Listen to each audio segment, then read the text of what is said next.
I'm Hamish Clarke. I've been tattooing for 12 years now, and I tattoo out of Tradition Tattoo in Noosaville. I was pretty into like a lot of like, hardcore punk scene, and a lot of those people, as you'd probably know, had heaps of tattoos, and I think I was pretty influenced by that. I try so hard to forget.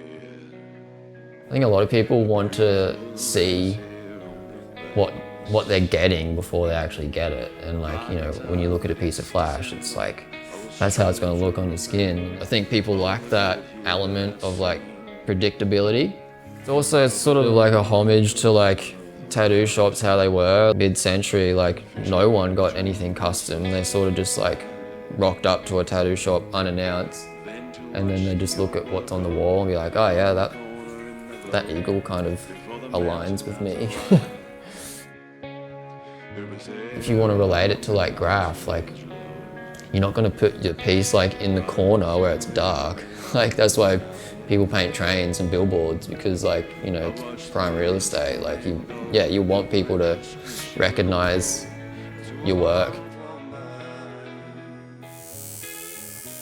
Alright.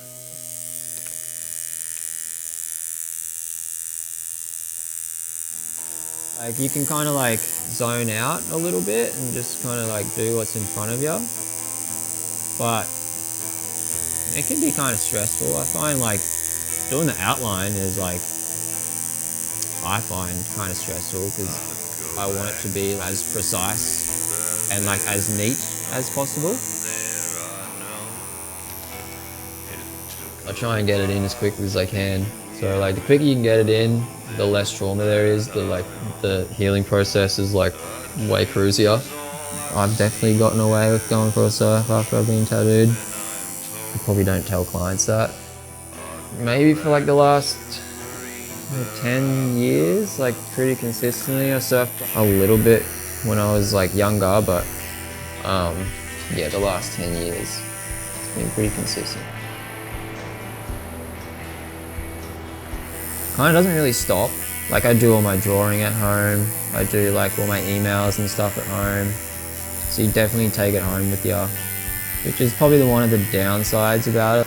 But then again, since I turned 18, that's like I've only done tattooing, so I don't know anything different. I don't know, I might have like sort of early stages of like tinnitus sometimes. Like you kind of get like a ringing in your ear for like 30 seconds and it just sort of slowly fades away. So that's something to look forward to. I'll think of like a reel or something like that. And then, oh, that'd go down well.